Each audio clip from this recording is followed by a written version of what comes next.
Hi there, I'm Chris McKenna, and welcome to our second episode or lesson on creative writing. Today we're going to be talking about planning, but before we get into that, I wanted to talk a little bit about the course itself. So, the idea of this course is not to tell you how to do things. All I'm really wanting to do is show you some of the things that I and some other people I know have found useful, and you can then decide for yourself what to do. So it's not a you must do it this way. There are loads of different ways to do writing, to write, and it's up to you at the end of the day to choose which way you want to go. So, today we're going to be talking about planning. Planning is a contentious thing. There are many people who say you should not plan when it comes to writing. And there are others who, of course, say that you should plan, and it's very important to plan. I myself lean, I should tell you in advance, towards the planning side. So today I'm going to be talking a little bit about that. And like I said, at the end of the day, you choose which way you want to go. So to start with, what are the two sides of the argument? The non-planning side, they seem to say that you should take your characters and you should take your setting. When you put them together, what you end up with is the story, and that story should evolve naturally and develop over time. It's really an attractive idea because you can just get right into the writing and not worry about all the other fluff around the outside. And I think if you can do that, great, go for it. The planning side, people seem to say, or people like myself seem to say, that for a really good story, you want to see a bigger picture. You need some direction in your story. So, I mean, the best way to look at it would be examples of writing that I've seen. Now, I'm not going to name names here, so I don't want any, death threats or something coming. But I read, like I say, I read a lot of indie books, so they tend to be the ones that are either really good or really bad. So on the non-planning side, the ones that are really bad, you can see, because what happens is people start writing and they have their characters and they let their characters interact, and they're kind of waiting sometimes for the story to develop. Now this might be a matter of bad editing, I have to say. So take that into account. But sometimes you have characters for maybe 4, 5, 6 chapters, and the story doesn't go anywhere. The characters just wander around, talk to each other, kill some more people. There was a good assassin, well, not a good assassin novel, there was an assassin novel I read recently. It started off really well. Clearly the guy had a good idea for the story, but then when he hit the middle, the assassins just kept killing people, killing someone else, and it never added anything to the story. It just kept on going and going and going. It was page fillers. So I think that's one of the big dangers of the no planning side, is it's easy to get caught in a no story element. And I've seen a few editors complaining about this as well.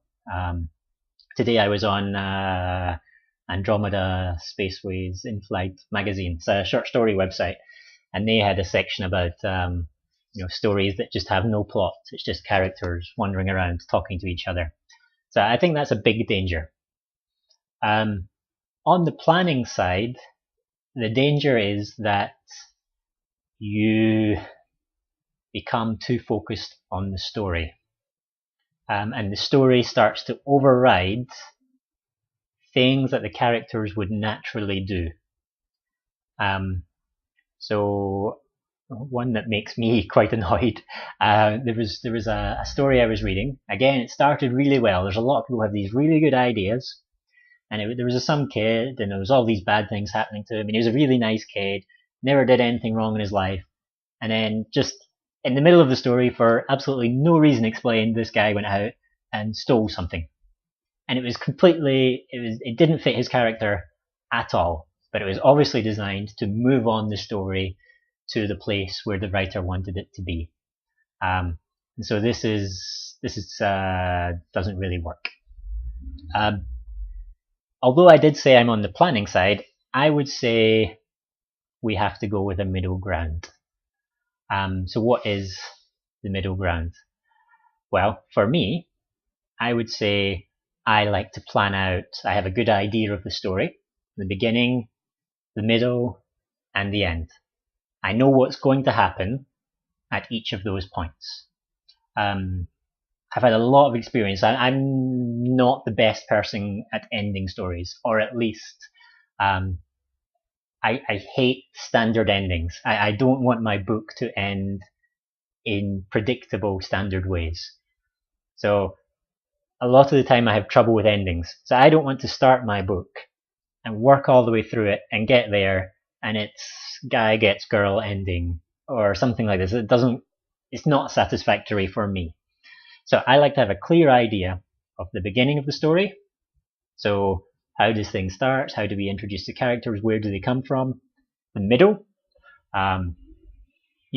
what happens? When does the story itself actually kick off?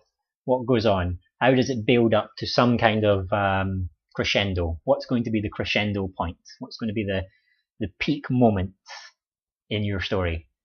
And then, of course, the ending. How does it all pan out in the end? And for me, this is very much like walking. I think walking is a good metaphor. So I often like to explore. I live in Indonesia, and I often like to go out wandering and just try and find things. And it's great fun.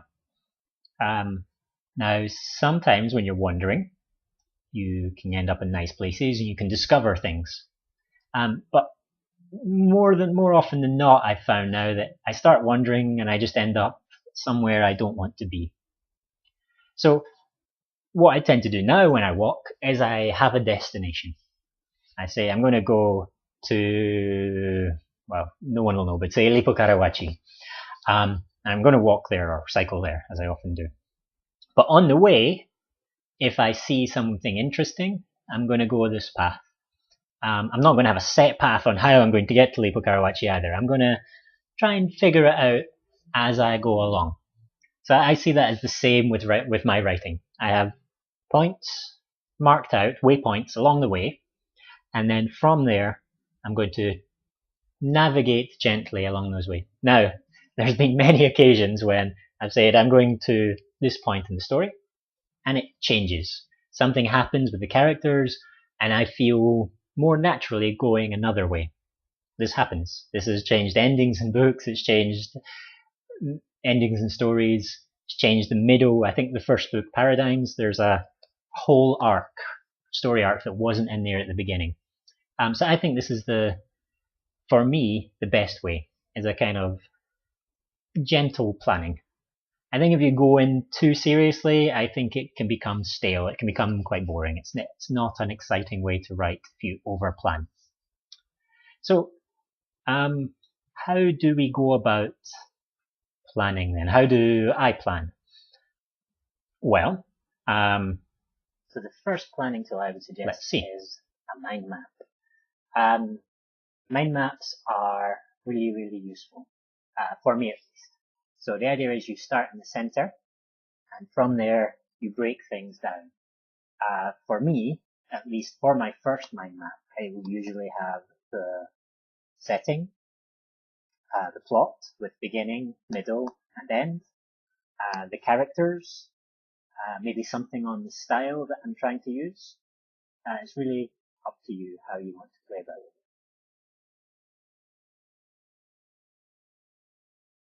So I'm not sure how well you can see. Obviously that was a mind map from Wikipedia. Here is one of my own. I don't know how easy it is for you to see on there, but hopefully you can get an idea. So I like to do it by hand. However, there are lots of computer programs out there that can help you with mind maps. Now, how many should you do is ultimately the question. I like to do a fair bit. So I'll do one for the basic story.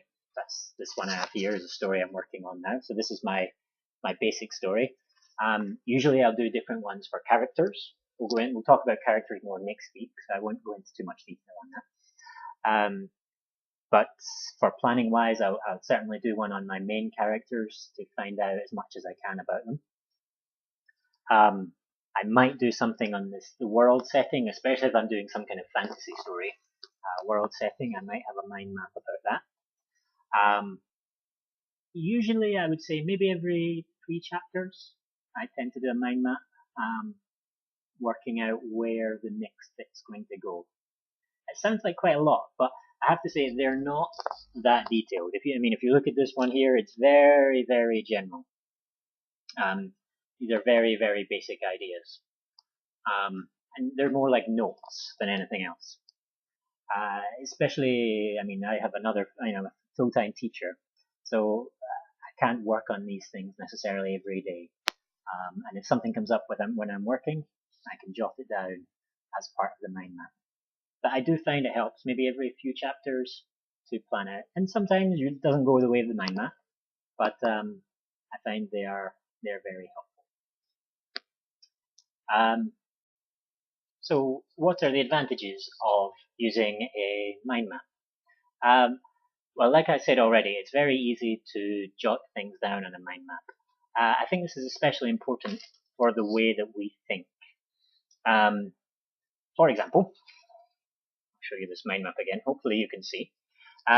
Perhaps I'm working on, I can't see.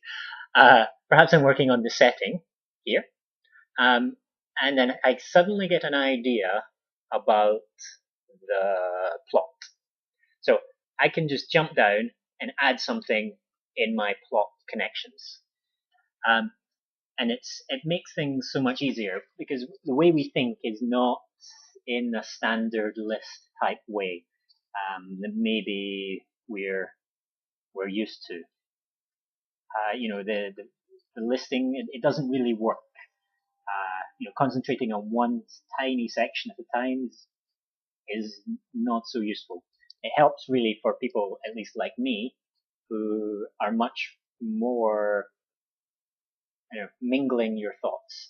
Things are much more interconnected, and you can pass from one to the other as the thoughts arise in your head. You don't have to focus. You can take the ideas as you come and use them as they are there. So other options for planning, there are a million other options. One that I use sometimes, but not that much, is timelines. Timelines are, I think everyone knows the timeline, or sequence of event, or storyboarding. I think these all fall under the same sort of category. So you're putting your story in a sequence as it happens.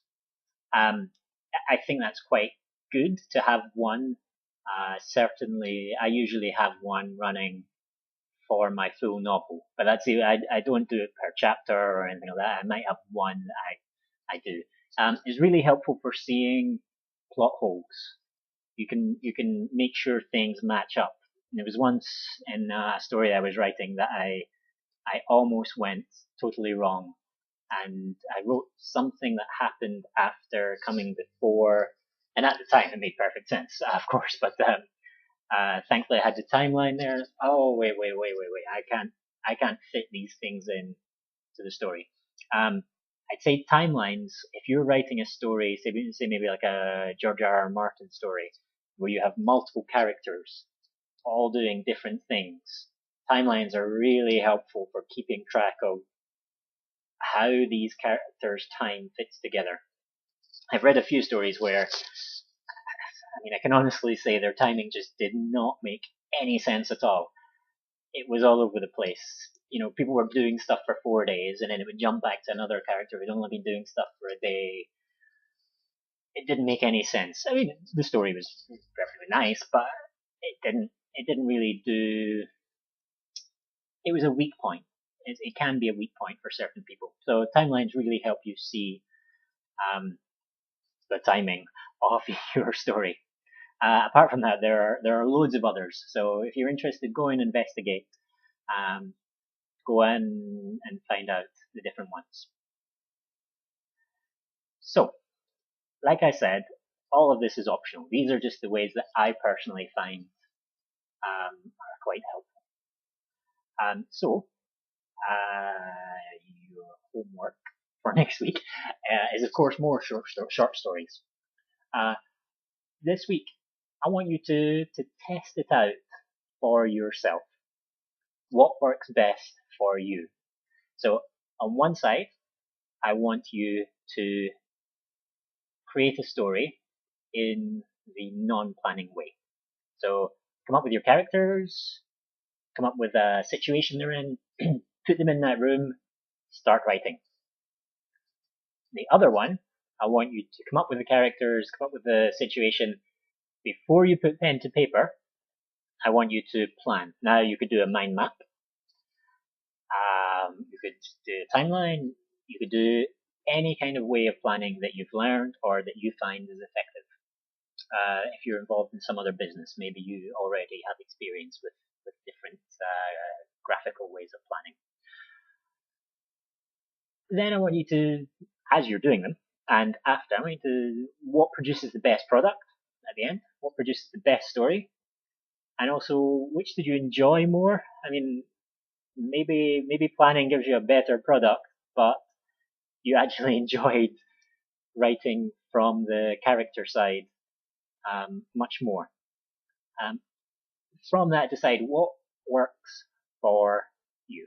So that's your homework.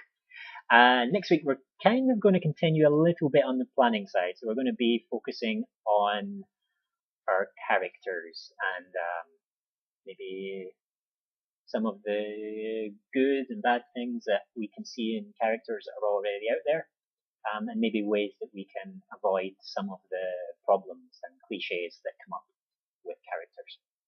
Look forward to seeing you in the next video.